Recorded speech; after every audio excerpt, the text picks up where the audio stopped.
Hello, magandang gabi po sa lahat ng makapanood ng aking videong ito. Usapang politika na naman po tayo ngayon. Tsaka hindi naman ako lagi nakakapag-vlog dahil busy sa trabaho. At sa mga bago pa makapanood ng aking video or vlog, huwag niyo pong kalimutan na mag-subscribe at i-like ang aking video. Maraming salamat po. Pag-uusapan natin ngayon itong si Manny Pacquiao, no? Na unti-unti na siyang bumabanat ngayon sa gobyerno ni Pangulong Duterte, no? Kasi alam niyo na, nag-aambisyon si Manny na gustong tumakbo bilang presidente ng Pilipinas.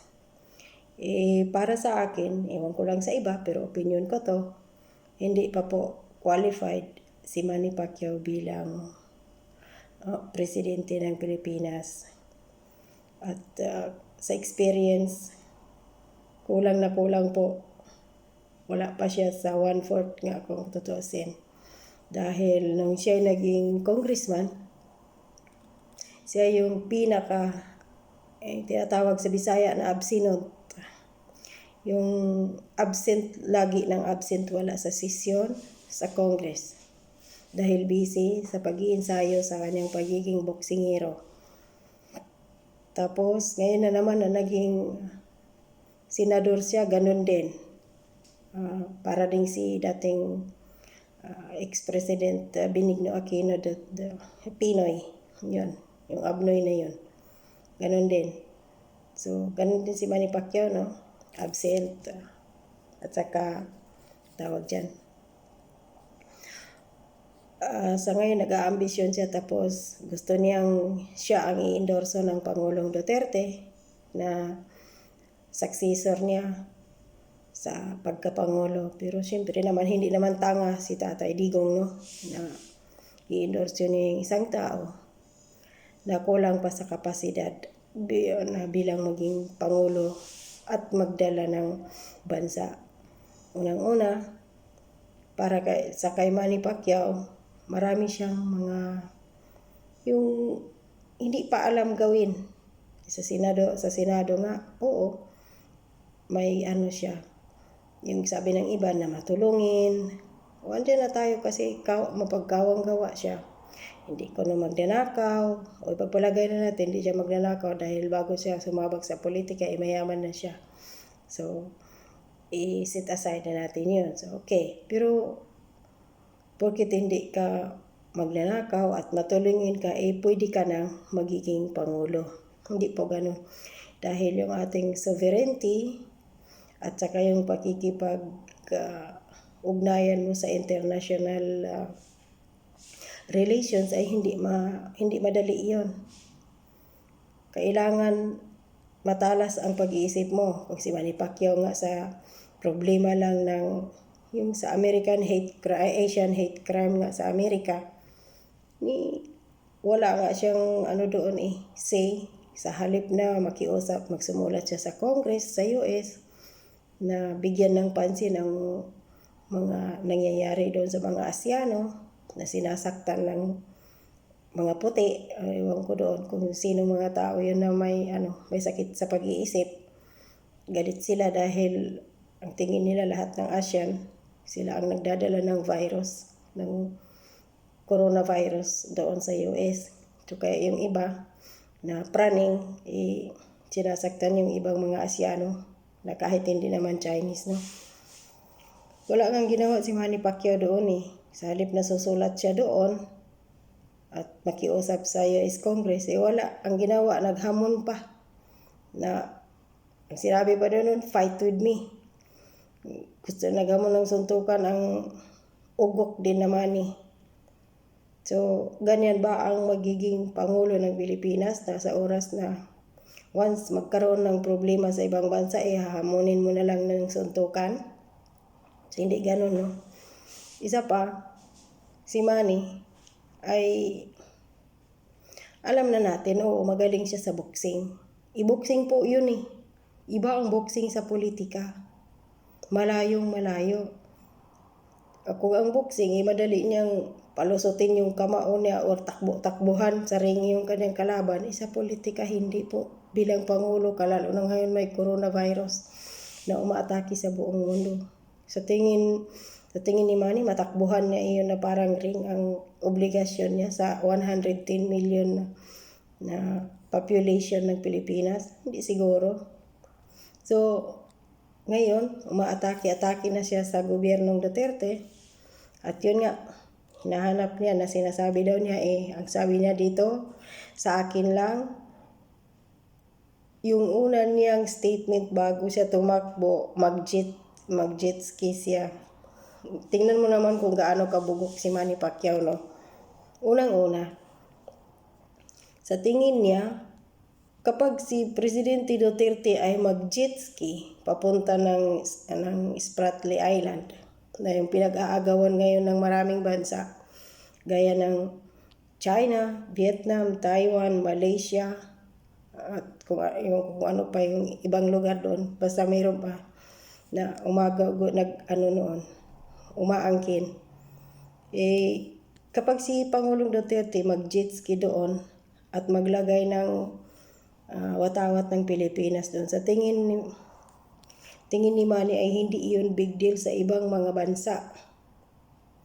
At kapag ang China din siguro or ang Taiwan, presidente ng Taiwan or presidente ng China or Malaysia mag-jet ski doon at maglagay ng flag nila doon sa West Philippine Sea, sa tingin natin hindi iyon big deal sa atin. Of course, malaking big deal yun dahil iisipin natin na inaangkin na nila ang ating isla. Ganun din tayo. Dahil ang isla na yan ay walang nagmamayari niyan. Nasabi na yan doon sa international na sa Hague. Malaya ang tao doon. Kaso mayroon tayong ilang metro doon na pinag-aagawan na pag-aari natin. Pero ang area na iyon ay wala talagang nagmamayari noon. So gusto ni Manny Pacquiao, no, na mag-jet ski si Pangulong Duterte. Sa tingin niya, ganun kadali iyon. At kapag mag-jet ski ang Pangulo doon, ay ibig sabihin nun ay naghamon siya ng gyera. So ang tanong, kaya ba natin makipaggyera sa China? Meron ba tayong sapat na kagamitan?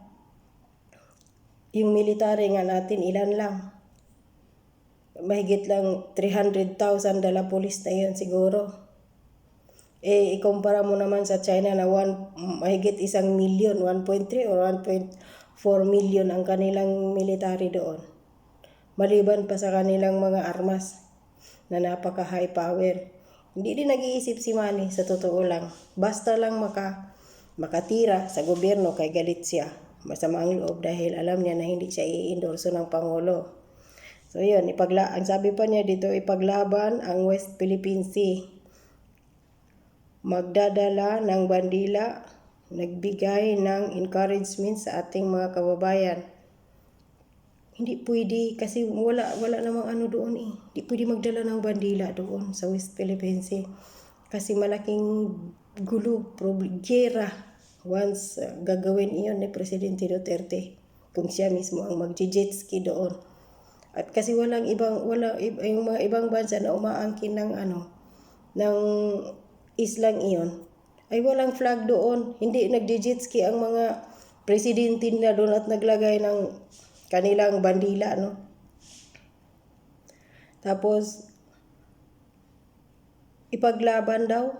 Ipinaglaban naman ni Pangulong Duterte yun sa kanyang speech last year sa United Nations. Oo, natagalan lang ang Pangulong Duterte sa sa salita dahil ang ginawa niya, kinakaibigan muna niya ang China at iba pang mga karatig bansa sa Asia para hindi mag-cause ng gera sa darating na panahon. Ito kasi si Manny Pacquiao, mainit ang ulo, palibhasa, naalog na ang utak sa mga suntok ng mga kalaban niya sa boxing. Kaya hindi na ito makapag-isip ng tama. Binoto ko pa naman ang letse na to. Nagkukumahog pa ako dito sa Kuwait. Pumunta ng embassy dahil kala ko matino ang utak. Tama nga yung ibang mga comments sa Facebook at saka sa YouTube ng mga commenters doon na matindi na ang pagkaalog ng utak nito, parang alkansya na hindi puno.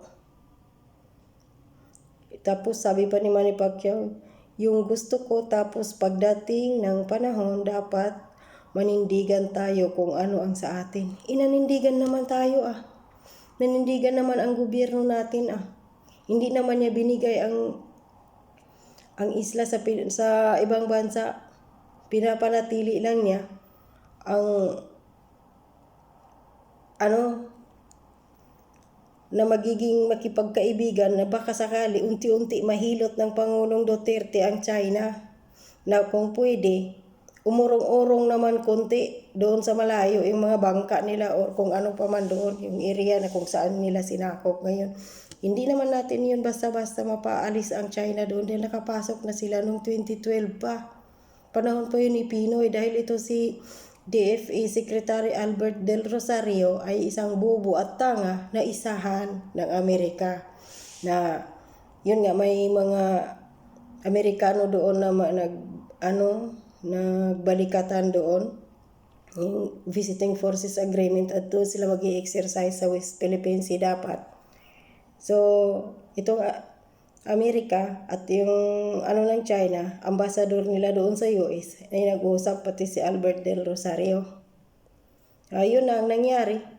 Sinabi ng China ng US, sinabi ng China na paalisin doon ang mga alisin nila doon ang kanilang mga bangka at alisin din doon walang titira doon pati Philippine Navy. So ang nangyari, pinaback off ni Pinoy ang Navy doon. Hindi nila alam may 2 barko pala doon na nakatago ng China. So nakapasok ngayon ang China. So anong sabi ni Pinoy nung in-interview siya noong April 12, 2012? Ang sinabi niya, hindi kaya ng Pilipinas na labanan ang China kahit papitikan ng ilong ay hindi daw kaya. Dahil kung tutuusin, ang China ay malaki ang population. 1.2 billion daw ang population ng China that time. At tayo sa Pilipinas ay 100 million. So ibig sabihin nun, si Pinoy mismo ang naglaglag ng West Philippine Sea. Tapos ngayon, ang gusto nila, luluin nila si Pangulong Duterte at ito ang makipaggira sa China at bawiin ko, no? Silang, si Trillanes 16 times, pabalik-balik doon sa China, back channeling. So, anong nangyari after 16 times? Back off ang Philippine Navy sa China. Nakapasok ang China.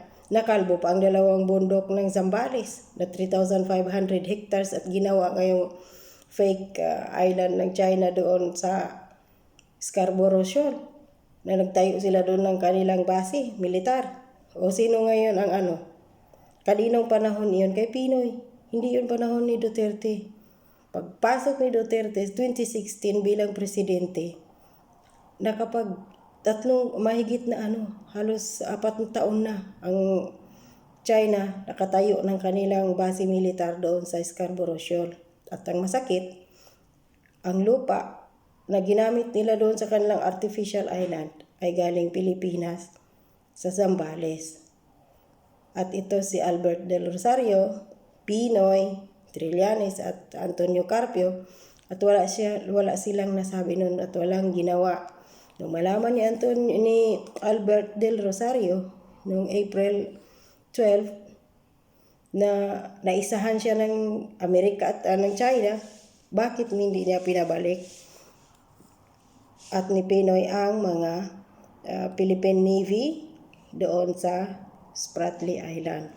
Hinayaan nila na lang na pasukin ng China ang isla at wala silang ginawa. So, ngayon, gusto nila magmalinis at si Pangulong Duterte ang kanilang sisihin sa lahat. At itong namang hunghang naman ni Pacquiao, gusto pa niyang papag-jetskihin ang Pangulong Duterte doon. Kung hindi ba naman ito, ewan ko kung masyadong ambisyoso naman itong taong to. Nagbabasa ng Biblia, kaso lang gusto niya magiging legendary siya, no? Na sa lahat ng bagay. Hindi pa siya nakontento. Unang-una, mayaman na siya. Pangalawa, naging congressman na. Pangatlo, nagiging senador. nagiging siya pa yung presidente ng basketball league na iwan ko Kia ata yun. Tapos gusto pa niya ngayon magiging presidente ng Pilipinas. Tingnan mo kung gaano kademonyo din itong Manny Pacquiao na ito. Hindi na nabusog sa lahat ng mga binigay ng Diyos sa kanya na achievements. Gusto pa niya hakutin lahat. Tapos ang lakas pa ng loob magbasa-basa ng Biblia na salita ng Diyos, samantalang siya din pala isang sakim sa kapangyarihan. Gusto niya mapag-usapan siya sa buong mundo na siya ang the best. Naku po, tayo ay mag-isip sa eleksyon. Huwag iboto yung mga taong may sayad ang utak. So hanggang dito na lang po at magandang gabi.